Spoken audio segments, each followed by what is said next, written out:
Hello बच्चों, let's read the question. So question says that which of the following methods is are used to removal of permanent hardness. Okay, so इनमें से कौन कौन सा method है जो permanent hardness को हम रिमूव करने के लिए यूज करते हैं वाटर से।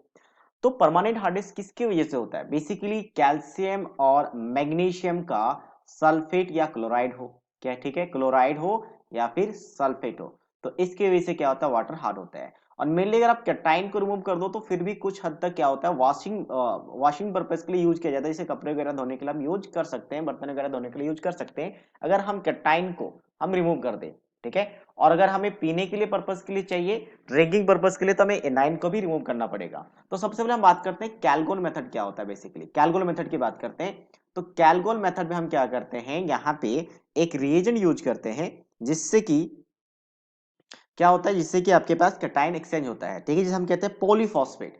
तो कुछ इस तरीके का कॉम्प्लेक्स होता है Na2Na4, ठीक है, फॉस्फेट रहेगा यहाँ पे PO3 एंड चार्ज अगर बैलेंस किया जाए तो यहाँ पे 4 लिखेंगे। और डॉट में साथ हम क्या करवाते हैं, इसका रिएक्शन हम इन दोनों में से किसी कैटाइन का करवाएंगे। मतलब आप कैल्शियम सल्फेट ले सकते हो, कैल्शियम क्लोराइड ले सकते हो, मैग्नीशियम सल्फेट या मैग्नीशियम क्लोराइड ले सकते हो, चारों में से एक। तो कोई एक का डिस्कस करते हैं हम यहाँ पे। तो ये कैटाइन क्या करता है, इसके साथ सॉल्युबल कॉम्प्लेक्स बनाता है, सॉल्युबल कॉम्प्लेक्स यानी केटाइन एक तरीके से। अब केटाइन क्या करता है, जब हम शॉप वगैरह डालते हैं यानी कि सर्फ वगैरह डालते हैं पानी में, तो वो झाग बनाने नहीं देता है कैल्शियम की वजह से या सल्फेट की वजह से। तो कैल्शियम क्या करता है, इसके साथ सॉल्युबल कॉम्प्लेक्स बना लेता है। तो अब ये जो सॉल्युबल कॉम्प्लेक्स बन गया, अब यहाँ पे 2 ही लिखेंगे क्योंकि कैल्शियम की वैलेंसी 2 होती है, डबल होती है सोडियम से, ठीक है। तो अब ये कैल्शियम फ्री नहीं है, ये कॉम्प्लेक्स के फॉर्म में ये याद रखें कि ये सॉल्युबल होता है, इनसॉल्युबल नहीं होता, सॉल्युबल होता है, जो वाटर में घुल जाता है। जो अब क्या करेगा, कैल्शियम प्रेजेंट नहीं होगा जो आपका किसी सॉप के साथ यानी कि सर्फ वगैरह के साथ रिएक्ट कर सके। और साथ साथ में क्या होगा, आपके पास यहाँ पे Na2SO4 बनेगा। तो इस तरीके से हम क्या करते हैं, कैटाइन को एक्सचेंज करते हैं कैलगोन मेथड से। सिर्फ कैटाइन के लिए है कैलगोन मेथड। नेक्स्ट हम बात करते हैं ion exchange method. Ion exchange method को परमुटेट प्रोसेस भी कहते हैं। यहाँ पे हम क्या यूज करते हैं, जियोलाइट, जिसे हम कहते हैं sodium alumino silicate, sodium alumino silicate use करते हैं, ठीक है, सिलिकेट। तो ये क्या करता है, यहां से भी कैटाइन को ही सिर्फ रिमूव करते हैं, कैल्शियम या मैग्नीशियम कर सकते हो, जिसकी अगर हम फॉर्मूला की बात करें तो फॉर्मूला ऐसा लिखा जाता है Na2Al2, ठीक है, Na2। या फिर अगर आप ऑक्साइड के फॉर्म में लिखोगे तो ऐसा लिखा जाता है Na2O डॉट डॉट क्या आ जाएगा आपका Al2O3 और डॉट में Si ट्वाइस ऑफ SiO2, ठीक है, एंड डॉट में x mole of H2O। Water यहाँ पे डिपेंड करेगा कि वाटर क्रिस्टलाइजेशन कितना है।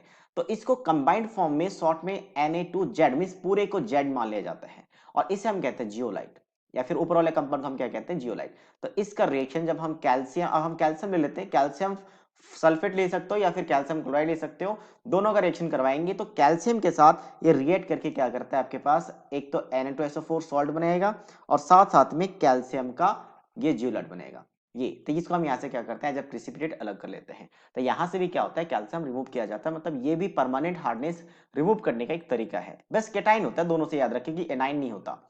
बट अगर हम सी की बात करें, सबसे बेस्ट मेथड है सिंथेटिक रेजिन मेथड। यहाँ से ड्रिंकिंग पर्पज के लिए भी यूज किया जाता है। हम क्या करते हैं, यहाँ पे अगर हम बात करें, यहाँ पे दो दो एक्सचेंज होता है, एक केटाइन भी एक्सचेंज होता है, एक एनाइन होता है। पहले हम केटाइन की बात करते हैं, केटाइन कैसे एक्सचेंज होगा। तो हम एक बहुत सा बड़ा यहाँ पे ऑर्गेनिक मॉलिक्यूल्स होता है जिसके साथ ये एसिड वाला क्या होता है, ग्रुप अटैच्ड होता है, ठीक है, एसिडिक एसिड।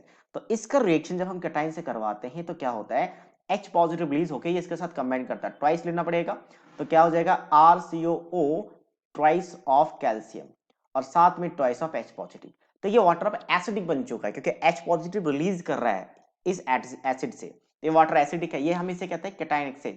अब हम करवाएंगे इसका anion exchange synthetic resin method में। तो एनायन एक्सचेंज के लिए हम यूज करते हैं NH4 पॉजिटिव OH नेगेटिव यानी कि बेस।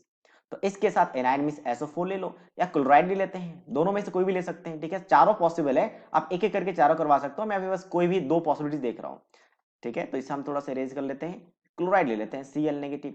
तो यहाँ पे क्या बनेगा आपके पास RNH4Cl plus of OH negative. तो ये कैसा बन चुका, बेसिक ट्वाइस से मल्टीप्लाई कर दो तो बैलेंस हो जाएगा, ताकि दो OH यहाँ पे, दो 2H यहाँ पे भी आ जाएगा।